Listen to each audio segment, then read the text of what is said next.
How to change your profile photo on Instagram. Hello everybody, welcome back to my channel. This is me Pipin Bisnath, and today I'll guide you on how you can change your profile picture on Instagram. Well, the process itself is pretty simple and pretty easy, so let me guide it through. In order to change your profile picture on Instagram, you want to first go ahead and open up Insta account, here application, and log into your account. Once you're logged in, what you want to do next is tap on the profile icon at the bottom right corner of your screen and head into your profile.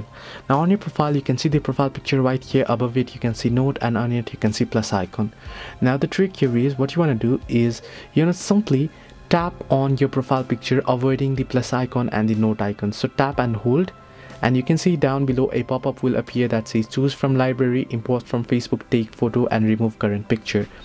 Now if you want to choose a picture from your gallery, then tap on choose from library. If you want to import a picture from Facebook to set your profile picture, then tap on import from Facebook. If you want to take a picture, tap take photo.